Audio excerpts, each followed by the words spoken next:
اس لیے انہیں اس الہی ابلاغ کے دوران غافل نہیں ہونا چاہیے۔ ایک شخص اس بات کو ناپسند کرتا ہے جب کوئی دوسرا شخص اپنی گفتگو کے دوران غافل ہو جائے، تو اللہ تعالیٰ ایسے شخص سے کیسے راضی ہو سکتا ہے جو اسے اس طرح یاد کرے؟ جب کوئی اللہ تعالیٰ کو صحیح طریقے سے یاد کرتا ہے تو اس سے اس کا روحانی تعلق مضبوط ہو جاتا ہے۔ یہ اس کے احکام کو پورا کرنے، اس کی ممانتوں سے اجتناب اور صبر کے ساتھ تقدیر کا سامنا کرنے کی صورت میں انہیں زیادہ سے زیادہ اطاعت کی طرف ترغیب دے گا۔ غور طلب بات یہ ہے کہ اگرچہ ایک مسلمان کو اپنے دل اور زبان سے اللہ تعالیٰ کو یاد کرنے کی کوشش کرنی چاہیے، اگر وہ اپنے دل کو شامل کرنے کی کوشش کرے تو اسے اللہ تعالیٰ کا ذکر ہرگز ترک نہیں کرنا چاہیے، جیسا کہ اللہ تعالیٰ کو صرف زبان سے یاد کرنا اس کو بالکل یاد نہ کرنے سے کہیں بہتر ہے۔ جب کوئی مسلمان قرآن پاک کی تلاوت کرے تو اسے اس بات کا مکمل ادراک ہونا چاہیے کہ یہ رب العالمین کے کلمات ہیں، اس لیے ان کی تعظیم اور احترام کے ساتھ تلاوت کریں۔ اس احترام کا ایک حصہ یہ ہے کہ ہر لفظ کو صحیح طریقے سے تلفظ کرنے کی پوری کوشش کی جائے۔ یہی وجہ ہے کہ صحیح طریقے سے تلاوت کرنا سیکھنا بہت ضروری ہے، جیسا کہ الفاظ کا غلط تلفظ بعض صورتوں میں لفظ آیت کے معنی کو بدل سکتا ہے، جو کہ ایک سنگین مسئلہ ہے۔ احترام کا دوسرا حصہ یہ ہے کہ قرآن پاک کی تعلیمات کو سمجھنے کی کوشش کی جائے اور انہیں اپنی زندگی میں لاگو کیا جائے۔ قرآن پاک کو اچھے کپڑے میں لپیٹ کر اونچی شیلف پر رکھنا حقیقی تعظیم نہیں ہے، صحیح پڑھنا، سمجھنا اور اس پر عمل کرنا ہے۔ اس کے علاوہ اللہ تعالیٰ کے نام کو بے مقصد استعمال نہیں کرنا چاہیے، جیسے کہ خالی قسمیں کھانا۔ مسلمانوں کو اللہ تعالیٰ کے بابرکت نام کا زیادہ احترام کرنا چاہیے۔ ایک مسلمان کو چاہیے کہ وہ حضرت محمد صلی اللہ علیہ وسلم کو احترام کے ساتھ یاد کرے، خاص طور پر جب آپ صلی اللہ علیہ وسلم پر درود بھیجتے ہیں، آپ کی احادیث کا مطالعہ کرتے ہیں۔ انہیں یہ سمجھنا چاہیے کہ اس کے الفاظ خدا کی طرف سے اس پر نازل ہوئے ہیں، لہٰذا انہیں ان کے ساتھ ایسا سلوک نہیں کرنا چاہیے جیسا کہ وہ دوسروں کے الفاظ کے ساتھ سلوک کرتے ہیں۔ باب 53 ایک نجم آیات 3-4 نہ ہی وہ اپنی خواہش سے بولتا ہے، یہ نہیں بلکہ وہی نازل ہوئی ہے۔ بعض علماء نے حضور نبی اکرم صلی اللہ علیہ وآلہ وسلم کی احادیث کا اس قدر احترام کیا ہے کہ وہ انہیں صرف وضو کرنے کے بعد ہی بیان کرتے تھے اور کبھی غیر معمولی طور پر ایسا نہیں کرتے تھے۔ اس کے بجائے وہ کسی محفل میں عزت کے ساتھ بیٹھ کر بیان کرتے جبکہ ان کے شاگرد خاموش رہتے۔ اللہ سبحانہ وتعالی اور حضور نبی اکرم صلی اللہ علیہ وآلہ وسلم سے حقیقی محبت کرنے کی اگلی نشانی ان تمام لوگوں سے محبت کرنا ہے جو اللہ تعالیٰ اور حضرت محمد صلی اللہ علیہ وآلہ وسلم سے محبت کرتے ہیں، اللہ کی خاطر، خواہ یہ ان کے بارے میں کسی کی ذاتی رائے کے خلاف ہو۔ اس محبت میں وہ لوگ شامل ہیں جو اپنے الفاظ کے ذریعے، اور زیادہ اہم بات یہ ہے کہ اپنے اعمال کے ذریعے محبت کا اعلان کرتے ہیں۔ مثال کے طور پر یہ بات سب پر ظاہر ہے کہ حضور اکرم صلی اللہ علیہ وسلم کے تمام اہل بیت رضی اللہ عنہم، تمام صحابہ رضی اللہ عنہم اور صالحین اس سچی محبت کے حامل تھے۔ پس ان میں سے ہر ایک سے محبت اس شخص پر فرض ہے جو اللہ تعالیٰ اور حضرت محمد صلی اللہ علیہ وسلم سے محبت کا دعویٰ کرے۔ یہ بہت سی احادیث سے ثابت ہے، جیسے کہ صحیح بخاری نمبر 17 میں موجود ہے۔ اس میں یہ نصیحت کی گئی ہے کہ حضور نبی اکرم صلی اللہ علیہ وآلہ وسلم کے مددگاروں سے محبت کا مطلب یہ ہے کہ مدینہ کے مقدس شہر کے رہنے والوں سے محبت ایمان کا حصہ اور ان سے نفرت منافقت کی نشانی ہے۔ جامع ترمذی نمبر 3862 میں موجود ایک اور حدیث میں حضور نبی اکرم صلی اللہ علیہ وآلہ وسلم نے مسلمانوں کو واضح طور پر تنبیہ کی ہے کہ وہ صحابہ کرام رضی اللہ عنہم پر تنقید نہ کریں، جیسا کہ ان سے محبت کرنا ہے۔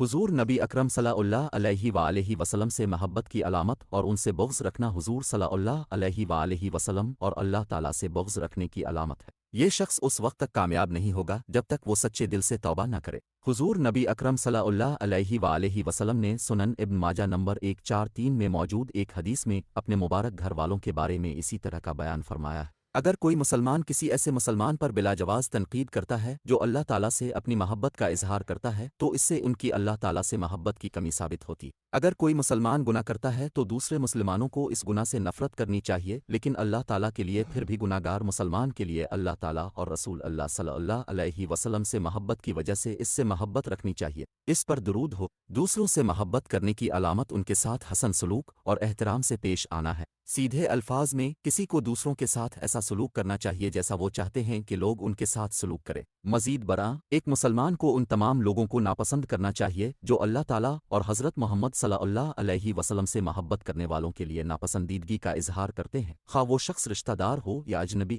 ایک مسلمان کے جذبات انہیں اللہ تعالیٰ اور حضور نبی اکرم صلی اللہ علیہ وآلہ وسلم سے سچی محبت کے اس نشان کو پورا کرنے سے کبھی نہیں روک سکتے۔ اس کا مطلب یہ نہیں کہ وہ ان کو نقصان پہنچائیں، بلکہ ان پر واضح کر دیں کہ اللہ تعالیٰ اور رسول اللہ صلی اللہ علیہ وسلم سے محبت کرنے والوں سے عداوت ناقابل قبول ہے۔ اگر وہ اس منحرف رویے پر قائم رہیں تو جب تک وہ سچے دل سے توبہ نہ کر لیں ان سے الگ ہو جائیں۔ اللہ سبحانہ وتعالی اور حضور نبی اکرم صلی اللہ علیہ وآلہ وسلم سے حقیقی محبت کرنے کی اگلی نشانی ان لوگوں کے رویے کو ناپسند کرنا ہے جو نیک عمل تو کرتے ہیں لیکن حضور نبی اکرم صلی اللہ علیہ وآلہ وسلم کی سنتوں پر عمل کیے بغیر ایسا کرتے ہیں اور اس پر درود ہو، یعنی وہ اس کی روایات کو سرگرمی سے تلاش نہیں کرتے اور ان پر عمل نہیں کرتے، اس کے بجائے وہ اچھے کاموں کی تلاش اور ان پر عمل کرتے ہیں جن کی دوسروں نے نصیحت کی ہے۔ حالانکہ یہ نیکیاں بھی ہیں، پھر بھی ایک مسلمان کو یہ سمجھ لینا چاہیے کہ کوئی نیک عمل اللہ تعالیٰ یا رسول اللہ صلی اللہ علیہ وسلم کی طرف سے تجویز کردہ نصیحت کردہ نیک عمل سے افضل نہیں ہے۔ ہر چیز کا ایک درجہ بندی ہے، اس لیے صحیح ترجیح سے انحراف نہیں کرنا چاہیے بلکہ پہلے اپنے واجبات کو ادا کرنا چاہیے اور پھر جس حد تک ممکن ہو رسول اللہ صلی اللہ علیہ وسلم کی روایات کو پورا کرنا چاہیے۔ صرف اس صورت میں انہیں دوسرے رضاکارانہ کام انجام دینے چاہئیں اگر وہ ایسا کرنے کے لیے وقت اور توانائی حاصل کرے، یہاں تک کہ حضور نبی اکرم صلی اللہ علیہ وآلہ وسلم کی روایات کو بھی صحیح طور پر ترجیح دی جانی چاہیے کیونکہ وہ درجات میں مختلف ہوتی ہیں جنہیں علماء نے واضح کیا ہے۔ سیدھے الفاظ میں اللہ تعالیٰ کی طرف جانے والے تمام راستے مسدود ہیں سوائے نبی کریم صلی اللہ علیہ وسلم کے، لہذا مسلمانوں کو اپنی روایات کو دوسروں کی طرف سے تجویز کردہ رضاکارانہ اعمال پر اختیار کرنا چاہیے۔ باب 3 علی عمران آیت 31۔ کہہ دو کہ اگر تم اللہ سے محبت رکھتے ہو تو میری پیروی کرو، اللہ تم سے محبت کرے گا اور تمہارے گناہ بخش دے گا۔ اللہ تعالیٰ سے حقیقی محبت کی اگلی نشانی قرآن پاک سے محبت ہے۔ اس کی تعلیمات پر عمل کرتے ہوئے اسے صرف چومنے، اچھے کپڑے میں لپیٹ کر اور پھر اپنے گھر کے اونچے شیلف پر رکھ کر عمل سے ظاہر کرنا چاہیے۔ قرآن کریم سے اپنی محبت ثابت کرنے کے لیے اس کے پہلوؤں کو پورا کرنا چاہیے۔ سب سے پہلے وہ احترام اور ارتکاز کے ساتھ اسے صحیح اور باقاعدگی سے پڑھے۔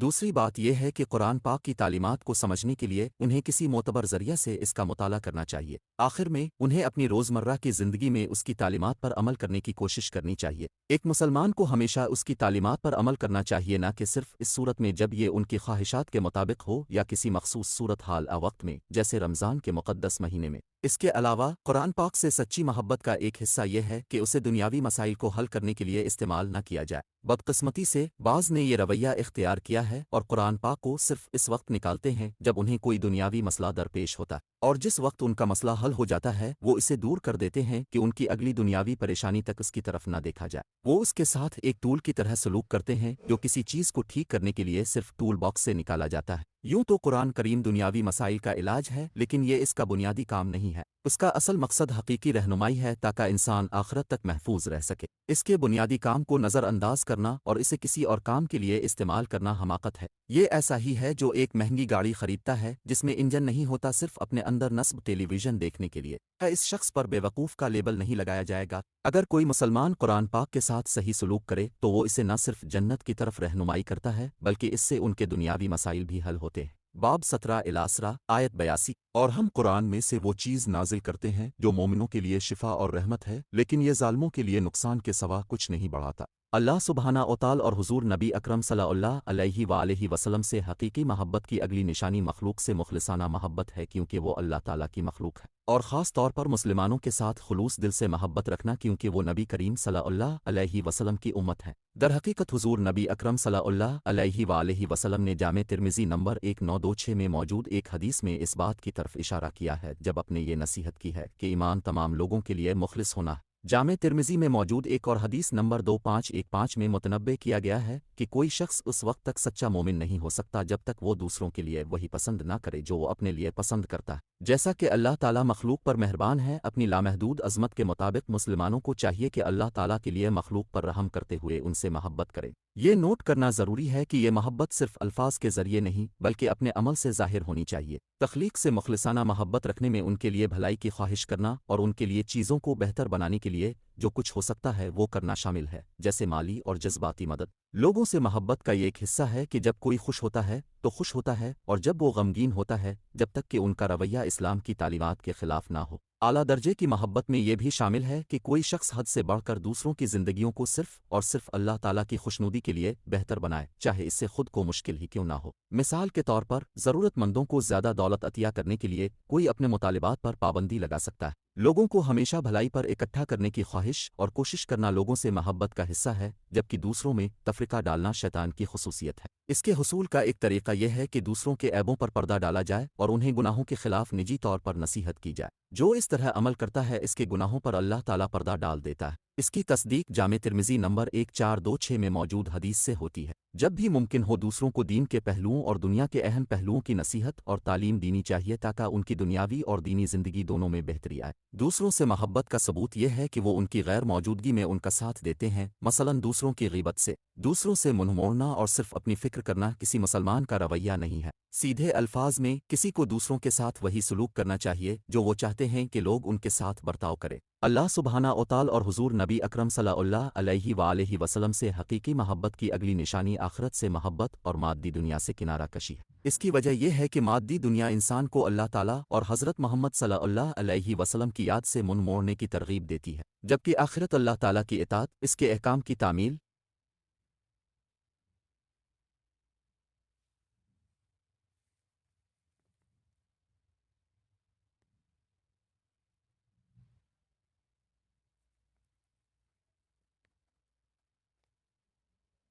سے اجتناب اور تقدیر کا مقابلہ کرنے کی ترغیب دیتی ہے کہ وہ رسول اللہ صلی اللہ علیہ وسلم کی روایات کے مطابق صبر سے کام لے۔ اس کے علاوہ آخرت میں ایک مسلمان اللہ تعالیٰ اور حضور نبی اکرم صلی اللہ علیہ وآلہ وسلم سے ملے گا، لہٰذا سچی محبت انسان کو آخرت کی طرف رجوع کرنے کی ترغیب دیتی ہے۔ مادی دنیا سے لاتعلقی کا مطلب یہ نہیں ہے کہ دنیا کو مکمل طور پر ترک کر کے غار میں رہنا چاہیے، لیکن اس کا مطلب یہ ہے کہ وہ اپنی ضرورتوں اور ذمہ داریوں کو فضول خرچی کے بغیر پوری کرنے کے لیے اس دنیا سے لے لیں اور آخرت کی تیاری کے لیے اپنا وقت وقف کر کے اس مادی دنیا کی زیادتی سے منہ موڑ لے۔ اس دنیا کے بغیر کام کرنا نہ صرف حضور نبی اکرم صلی اللہ علیہ وآلہ وسلم کی روایت تھی، بلکہ جیسا کہ جامع ترمذی نمبر 2352 میں موجود ایک حدیث میں حضور صلی اللہ علیہ وآلہ وسلم کا ذکر ہے۔ اس طرح دنیا سے رخصت ہونے اور اسی طرح زندہ ہونے کی خواہش کی۔ انسانی دل کو اس طرح بنایا گیا ہے کہ اس میں کچھ نہ کچھ ضرور ہے، بس اگر کوئی اسے مادی دنیا سے بھر دے تو اس میں آخرت کی محبت کی کوئی جگہ نہیں رہے گی۔ اگر کوئی اس مادی دنیا کی زیادتی سے منہ موڑ لے تو اس کا دل آخرت سے بھر جائے گا۔